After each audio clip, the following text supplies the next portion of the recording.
कमर में।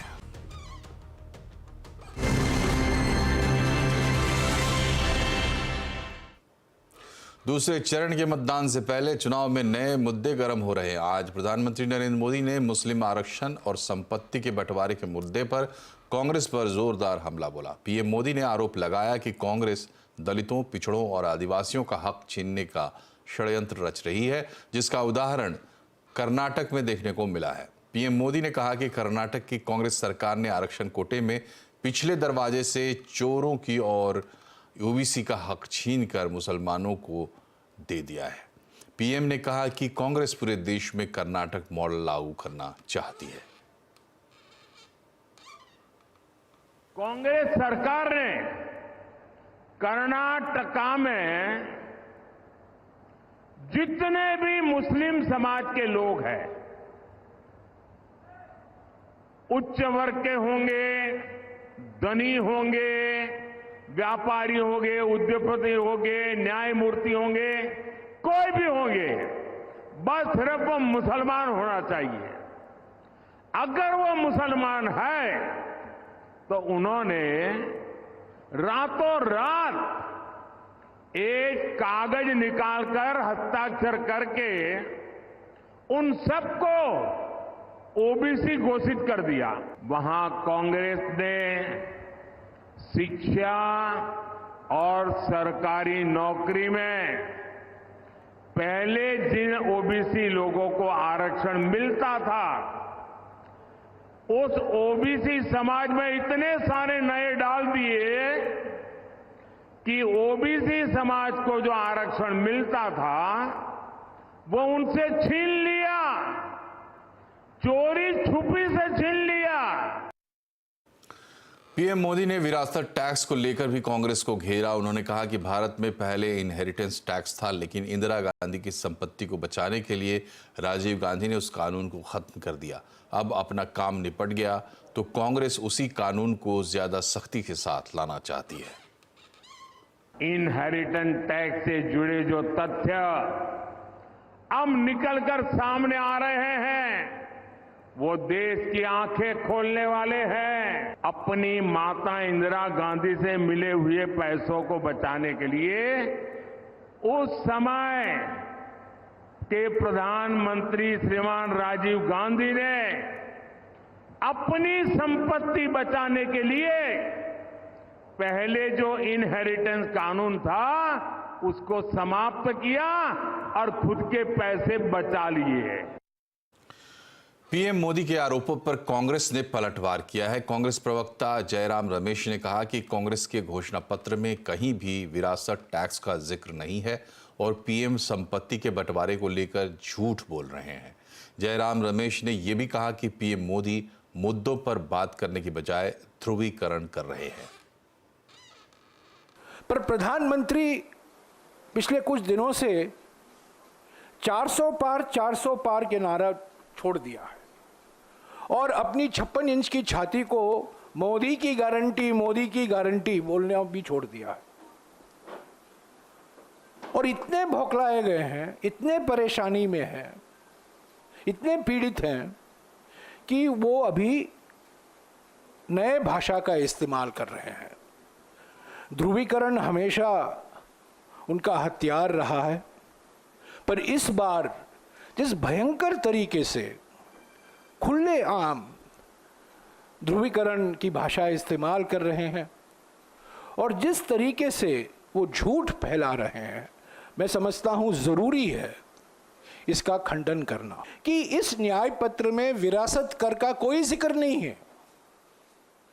विरासत कर हमारा एजेंडा नहीं है और हकीकत यह है कि 1985 में नए प्रधानमंत्री राजीव गांधी जी ने उस विरासत कर को हटाया था और 2014 और 2019 के बीच में अरुण जेटली जी, जयंत सिन्हा और बीजेपी के कई समर्थक, शुभचिंतक, बुद्धिजीवी ने विरासत कर का वकालत उन्होंने की। इसमें एक शब्द हमने इस्तेमाल नहीं किया है जो कहता है वेल्थ रीडिस्ट्रीब्यूशन, धन पुनर्वितरण। ये कहीं नहीं है। और प्रधानमंत्री कहते हैं कि हम धन पुनर्वितरण में लगे जाएंगे। ये झूठ नंबर 2 है। समाजवादी पार्टी के अध्यक्ष अखिलेश यादव कन्नौज से लोकसभा का चुनाव लड़ेंगे। उन्होंने आज यहां से नामांकन भर दिया है। अखिलेश यादव के सीट पर उतरने से मुकाबला दिलचस्प हो गया। उनका मुकाबला बीजेपी के सुब्रत पाठक से होगा। अखिलेश यादव कन्नौज से 3 बार सांसद रह चुके हैं। अखिलेश के नामांकन के बाद सुब्रत पाठक ने इस चुनाव को भारत बनाम पाकिस्तान मैच बताया है।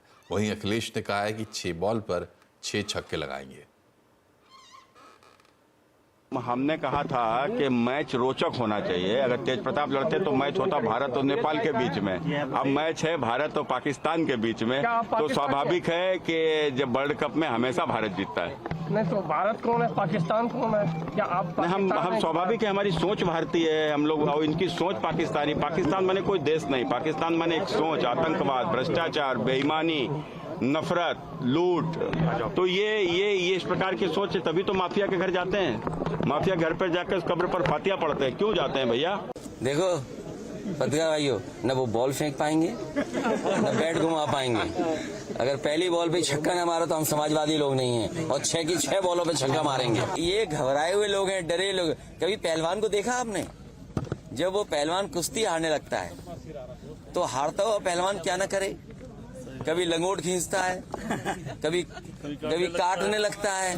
अरे जो पहलवानी करे उनसे पूछो। जो पहलवान हारने लगता है फिर वो छटपटाता है, वो भागता है, फिर इसी तरह के काम करता है जो तो आप बता रहे हो।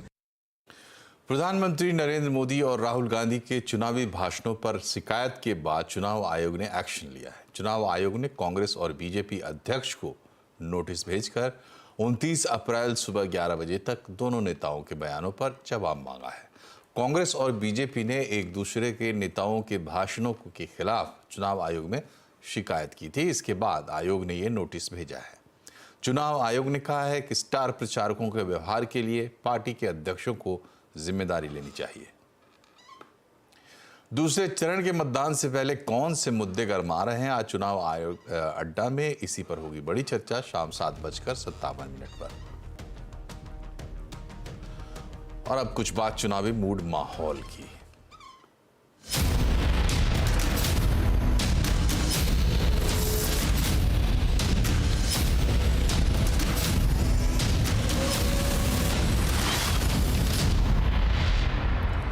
अहमदाबाद शहर की 2 लोकसभा सीटें हैं, अहमदाबाद पूर्व और अहमदाबाद पश्चिम। आज आपको लेकर चलते हैं अहमदाबाद पश्चिम।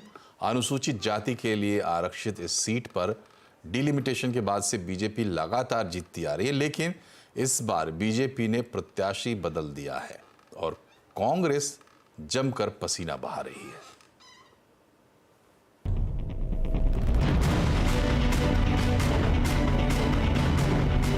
अहमदाबाद पश्चिम लगातार डेवलप हो रहा इलाका है। बाहर से आने वाले ज्यादातर लोग पश्चिम में ही अपना घर लेते हैं। यहाँ से बीजेपी के किरीट सोलंकी 3 बार लगातार सांसद रहे। किरीट सोलंकी पिछली बार 3 लाख से अधिक वोट से जीते थे, लेकिन जीत का अंतर लगातार घट रहा था। शायद इसी वजह से इस बार किरीट सोलंकी का टिकट काटकर बीजेपी ने दिनेश मकवाना को मैदान में उतारा है। मकवाना अहमदाबाद नगर निगम के डिप्टी मेयर हैं और 4 टर्म से काउंसिलर भी रहे हैं। वो विकास के नाम पर लोगों से वोट मांग रहे हैं।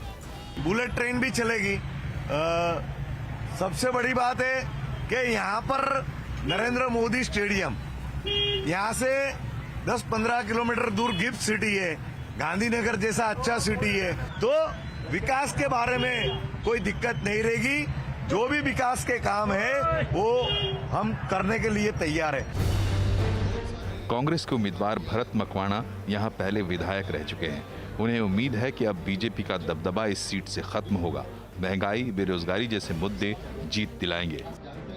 महंगाई बहुत है, बेरोजगारी बहुत है, करप्शन बहुत है, इंफ्रास्ट्रक्चर का कोई ठिकाना है नहीं, और लोग हिंदुत्व के नाम पे बहुत इन लोगों ने वोट ले लिए। अब हम नहीं देंगे। लॉलेसनेस का, जिसको लॉ का मतलब सिर्फ कानून व्यवस्था की बात मैं नहीं कर रहा हूँ, जिसको ऑर्डर कहते हैं, जिसको आदमी की सुखाकारी कहते हैं, वो सब खत्म हो चुकी है इस शहर में और इस देश में। और इस कारण से मैं एकदम कॉन्फिडेंट हूँ कि मैं जीत रहा हूँ और बहुत अच्छे वोट से जीतूंगा। अनुसूचित जाति के लिए आरक्षित इस सीट पर 18 लाख मतदाता हैं। एससी के साथ साथ यहां मुस्लिम मतदाता भी बड़ी तादाद में हैं। मुस्लिम और एससी को मिलाकर 25% मतदाता निर्णायक भूमिका निभाते हैं। इस लोकसभा सीट की 7 में से 5 विधानसभा सीटें बीजेपी के पास और 2 कांग्रेस के पास हैं। जनता की सोच ये है कि जीत हार किसी की भी हो, विकास की गाड़ी और तेज होनी चाहिए। 14 की प्रोजेक्ट्स की जो बात की गई है, तो हम लोग चाहते हैं कि जो लीडर आए, जो भी लीडर आए, वो ये सारे प्रोजेक्ट्स को बहुत ही ज़्यादा स्पीड में, तेज गति में उसको इम्प्लीमेंट कर पाए। तो मुझे लग रहा है कि बहुत ही अच्छा रहेगा। यहाँ 7 मई को गुजरात की सभी सीटों के साथ मतदान होना है और दोनों पार्टियां सबसे ज्यादा मेहनत एससी और मुस्लिम मतदाताओं को लुभाने में कर रही हैं। अहमदाबाद पश्चिम की सीट पर बीजेपी का हमेशा दबदबा रहा है और इस बार भी परंपरा का पुनरावर्तन हो सकता है। हालांकि यहाँ का मतदाता चाहता है कि इस शहर का न केवल विकास हो, लेकिन वर्ल्ड क्लास इंफ्रास्ट्रक्चर भी अगले 5 साल में होना चाहिए। महाराष्ट्र की कोल्हापुर सीट पर इस बार दिलचस्प मुकाबला है। यहां से छत्रपति शिवाजी महाराज के वंशज छत्रपति शाहू महाराज चुनावी मैदान में उतर चुके हैं। शाहू महाराज महाविकास आघाड़ी से कांग्रेस के निशान पर चुनावी रण में है। शाहू महाराज से खास बातचीत की है हमारी सहयोगी प्रीति सोमपुरा ने। तो आपने कभी सोचा था कि आप इस तरह से चुनावी मैदान में उतरेंगे? बहुत पहले तो नहीं, शायद, पर we have been always on the periphery of politics. चुनावी मैदान में अपन उतरने का आपने फैसला लिया, तो बहुत सारी पार्टियां ऐसी थी जो आपको टिकट देना चाहती थी, लेकिन आपने कांग्रेस को ही क्यों सेलेक्ट किया? ये तो सब पूछते हैं मुझे, उसका उत्तर नहीं है, सिंपल उत्तर कि it is the oldest party, political party of India, और इंडिपेंडेंस मूवमेंट में उसका बहुत काम किया उन्होंने। Mainly responsible for giving us, achieving independence for us. आपका क्या प्रमुख मुद्दा आपका क्या है चुनाव में? आप किस तरीके से विकास करना चाहते हैं? प्रमुख मुद्दा तो यही है कि we want to defend the constitution at all cost. The constitution which is being attacked, I would say, and एकाधिकारशाही अपने को नहीं चाहिए। But in every rally, Prime Minister Narendra Modi is saying that we will not going to change the constitution. I will not comment on that, but then why does one need a majority of 404?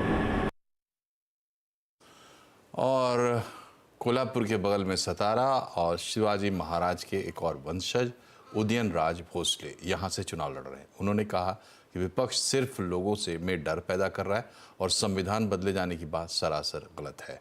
उदयनराज Bhosle से खास बातचीत की हमारी सहयोगी प्रीति सोमपुरा ने। तो छत्रपति शिवाजी महाराज ये पूरे दुनिया में, भारत में नहीं लेकिन पूरे दुनिया में एक में ऐसे एक राजा थे जिन्होंने ये जो संकल्पना उनके मन में आई, उनकी एक संकल्पना थी कि राज कारोबार में भी लोगों का सहयोग, उनका सहभाग ये होना चाहिए। तो ये विचार, ये तो इस विचार के आधार पर जो लोकशाही है, जिसे आप डेमोक्रेसी कहते हैं, तो उन्होंने डेमोक्रेसी का बेस उन्होंने क्रिएट किया और उसकी वजह से अगर हम तो चुनाव को जाते मतलब लोग ही कहते हैं कि आप खड़े रहिए।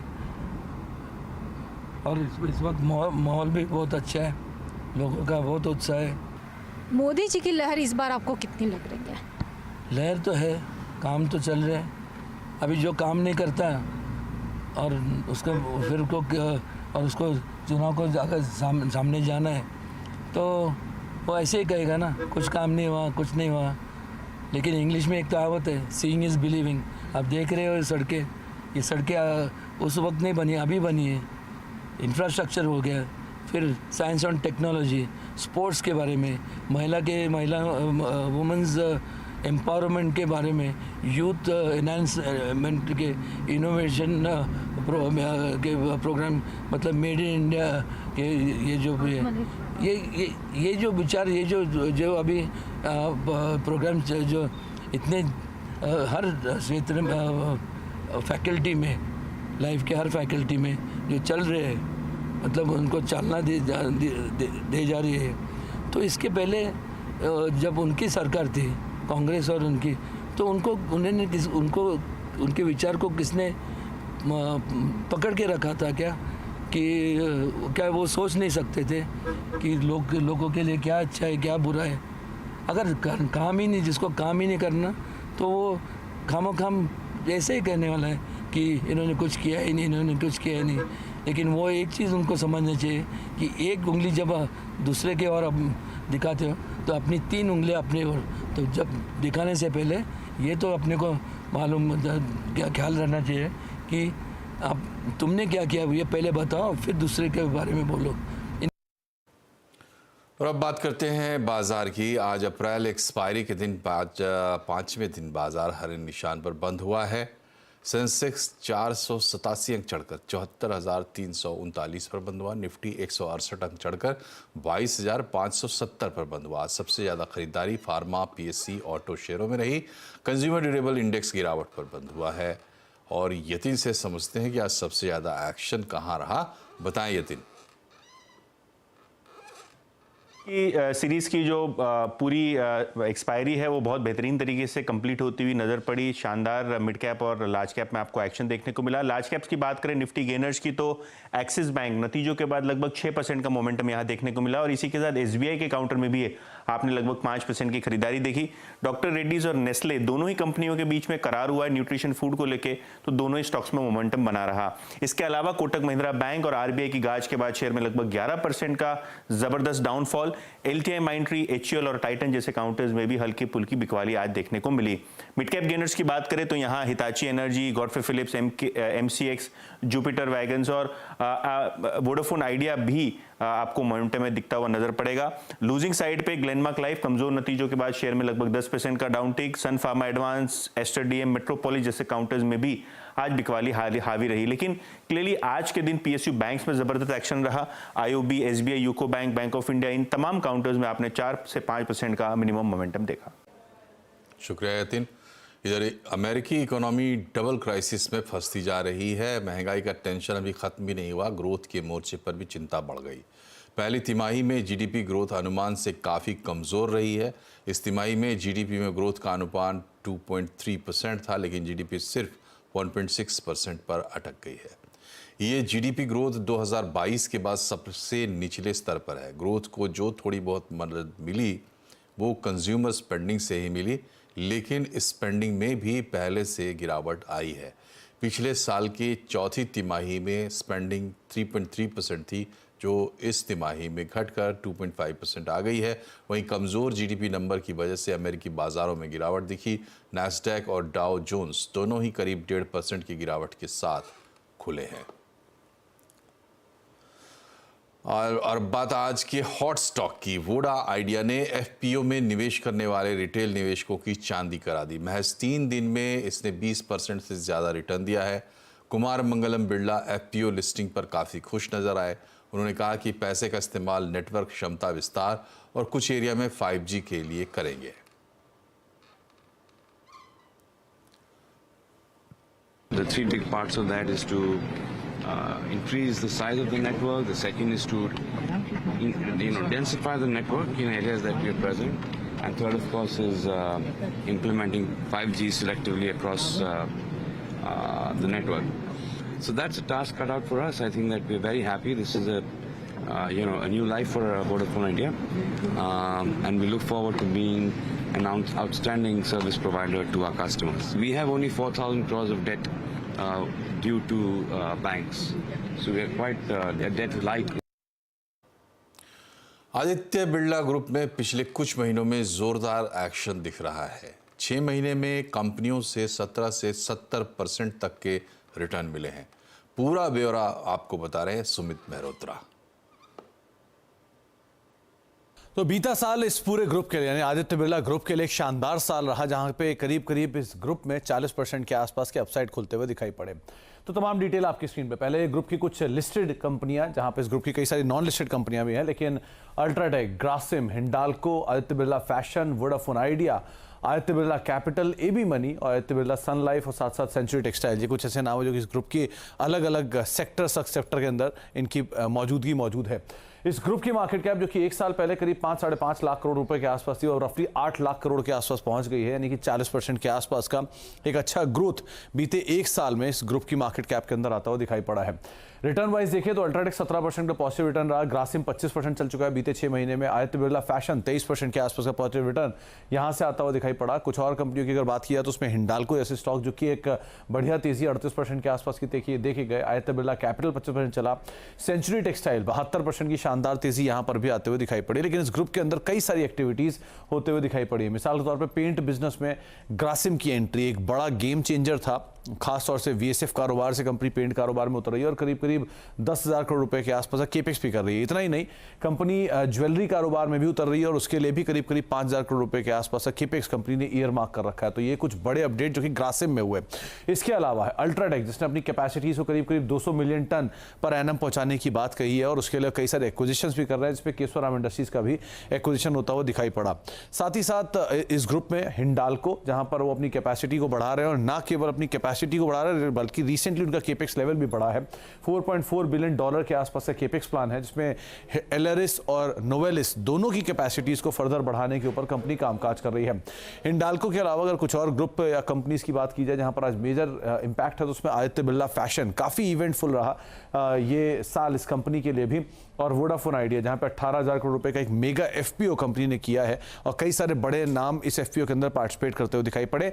इसके अलावा आदित्य बिरला फैशन के अंदर जहां पे 2 बड़े इवेंट हुए, पहला तो इनके डीमर्जर को लेके जो कि मधुरा फैशन को ये डीमर्ज कर रहे हैं, वो एक बड़ा वैल्यू लॉकिंग कंपनी देख रही है और साथ ही साथ कंपनी ने रिसेंटली एक एक्विजिशन भी किया 1650 करोड़ रुपए में TCNS के आसपास। तो ऐसे कई सारी खबरें, कई सारे ट्रिगर इस ग्रुप के साथ बने, जिसके दम पर रफली 40% के आसपास का अपसाइड खुलता हुआ दिखाई पड़ा।